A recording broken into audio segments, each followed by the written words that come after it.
बिस्मिल्लाहिर्रहमानिर्रहीम। अस्सलाम नाज़रीन, आप देख रहे हैं राय साकिब डिजिटल मीडिया। उम्मीद करता हूँ आप तमाम लोग खैरियत से होंगे। मैं पिछले चंद दिन से गायब था और वो जब मैं फ्री हुआ हूँ तो मैंने देखा, ट्विटर का डीएम देखा, व्हाट्सएप के मैसेजेस देखे, फेसबुक के मैसेजेस देखे, तो बहुत सारे दोस्तों के, आप लोगों के मैसेजेस आए हुए थे कि पता नहीं मैंने चुक लिया गया या वट एवर।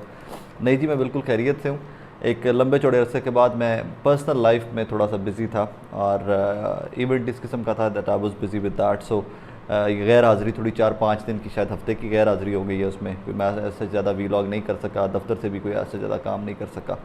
सो उसके लिए माजरत, but I am perfectly fine and मैंने कोई नहीं चुकिया किसी ने। मैं सिर्फ पर्सनल लाइफ में बिज़ी था और बड़े लंबे चौड़े अरसे के बाद इतना टाइम था, जो ब्रेक थी मैंने ली है वो। और ब्रेक तो खैर कोई नहीं थी एज सच फिर भी,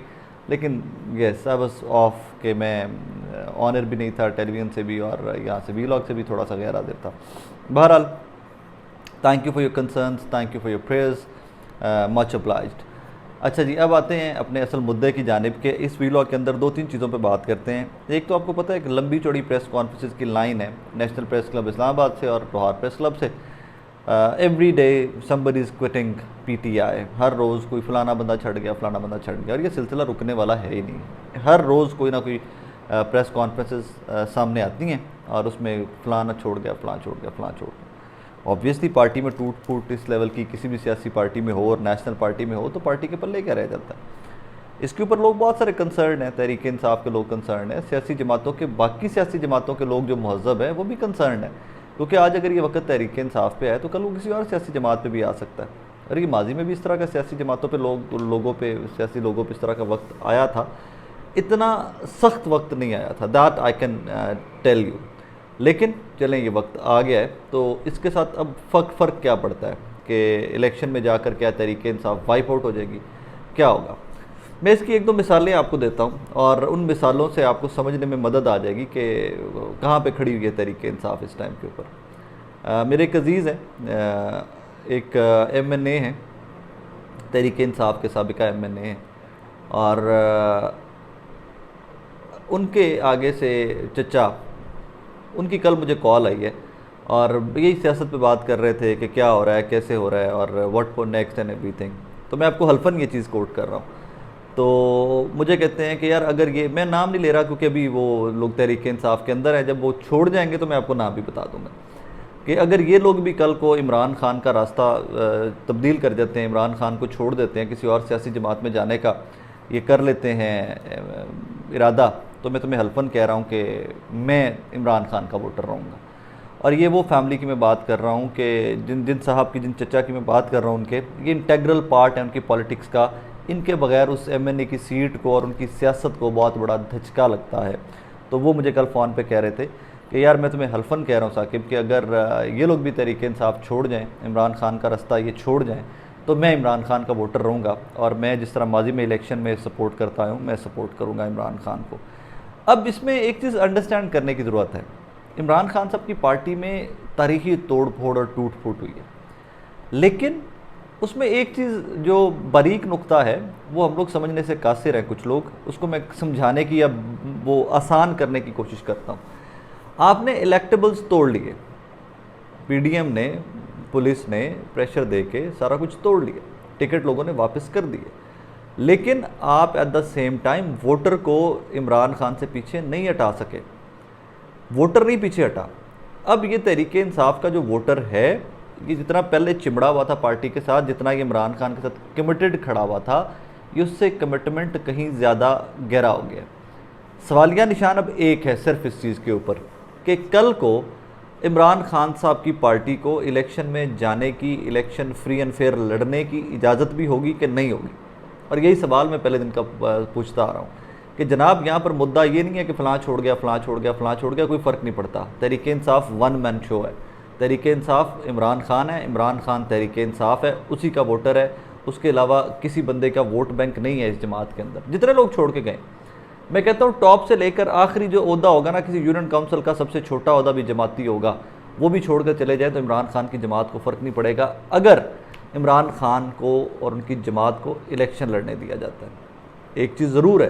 कि हो सकता है उस हद तक सीटें ना निकल सकें कि जो कुछ इलेक्टेबल्स की सीटें होती हैं, जिस तरह पीरों की और ये सीटें होती हैं, इनमें मुरीदान का वोट होता है, ये बड़ा कल्ट टाइप का वोट होता है, ये भी एक तगड़ा वोट बैंक होता है। हो सकता है वो 10-20 सीटें पंजाब में से हों इस तरह की कि जो ना निकाल सके तहरीक इंसाफ। हो सकता है कि तहरीक इंसाफ नौजवानों को, नए लोगों को वोट टिकट दे देती है इस दफ़ा, क्योंकि पुराने लोग तो छोड़ कर चले गए, उतने फाइनेंसिस ना हों, लोग उतने फेमिलियर ना हों उनसे। लेकिन ये तहरीक इंसाफ का वोटर ये दूसरों को हराने में मददगार ज़रूर साबित होगा। मैं अब पंजाब घूम लीजिए, मेरा तो काम ही ज़्यादा फील्ड का होता है, आपको पता है मैं स्टूडियो में बैठना ज़्यादा पसंद ही नहीं करता, मैं फील्ड में ज़्यादा काम करता हूँ। तो बज़ाहिर वोटर जो है वो इंटैक्ट खड़ा हुआ है इमरान खान साहब का, और ये मैं आपको दावे से कह सकता हूँ, निकल जाए पंजाब के किसी हल्के के अंदर निकल जाए, इमरान खान का वोटर कहीं नहीं गया, अगर गया तो उसका उम्मीदवार गया है, उसका लीडर गया है, तहरीक इंसाफ का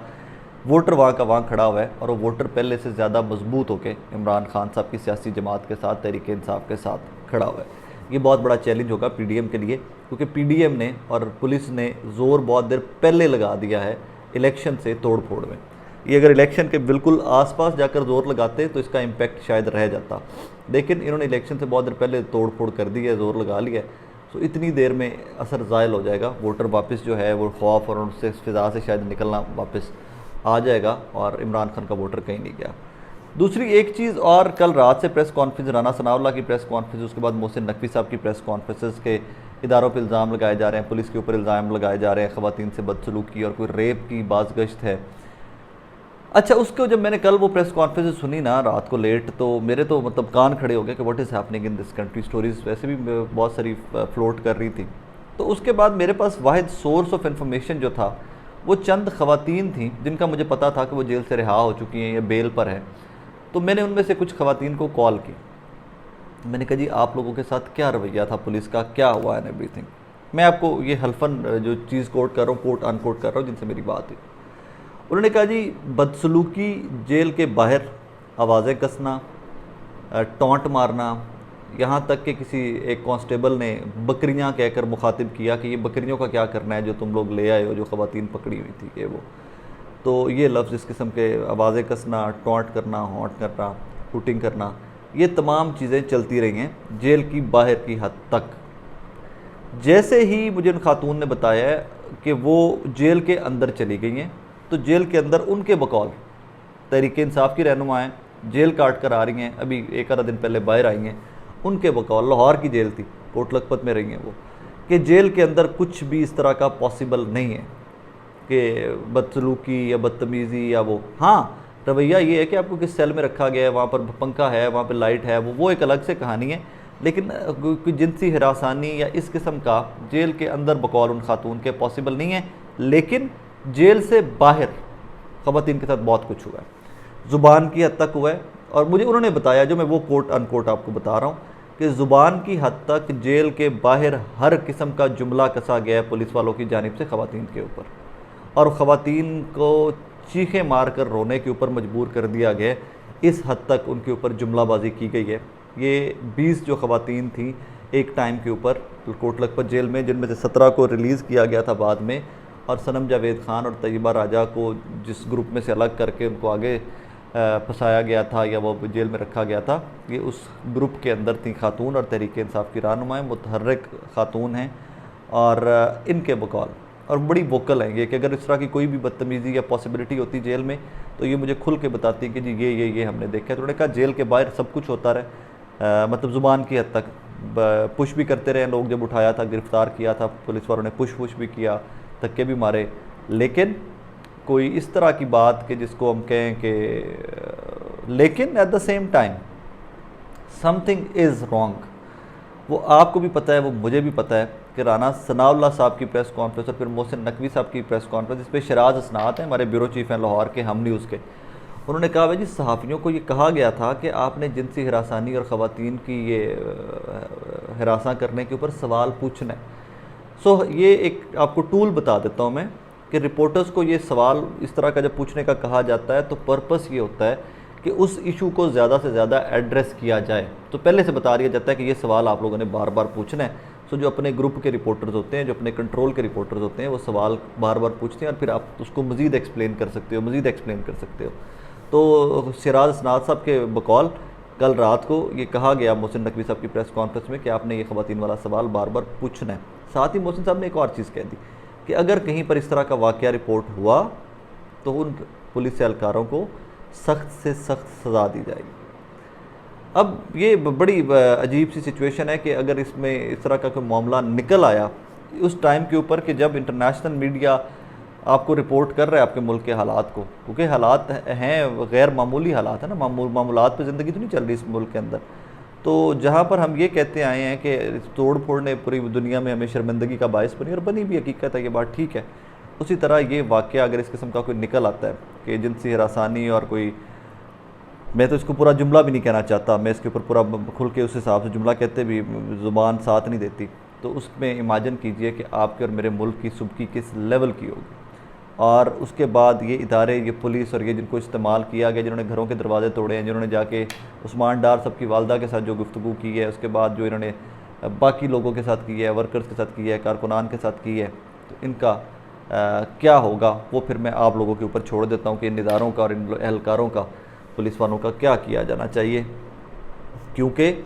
राना सनाउल्लाह साहब के ही बकौल 80% लोग जो पकड़े गए थे वो ज़मानतों पर रिहा हो चुके हैं, तो इसका मतलब है कि बहुत बड़ा जुर्म नहीं निकला ना उनका, तभी अदालतों ने उनको ज़मानतें दी और वो रिहा हो गए। आज फिर मैं देख रहा था कि आज फिर कुछ लोग हैं, वो भी थाना रेस कोर्स में वहाँ पे जो मुकदमात थे उनमें से उनको डिस्चार्ज किया गया और वो थोड़ी देर में बरी हो जाएंगे, शनाख्त परेड नहीं हो सकी उनकी। सो what I'm trying to say is कि things are not normal and they don't seem to be normal in coming few weeks even। लेकिन सवाल ये है कि क्या इन तमाम हालात से आप से तहरीक इंसाफ को बैन कर सकते हैं? क्या इस तमाम हालात के बाद भी तहरीक इंसाफ को आप उठाकर सियासी रेस से, इलेक्शन की रेस से बाहर फेंक सकते हैं? मेरा जवाब तो ना है, अनलेस अनटिल कि तहरीक इंसाफ को बिल्कुल ही कुछ इस हद तक प्रेशर दे दिया जाए कि जनाब उनका कोई टिकट लेने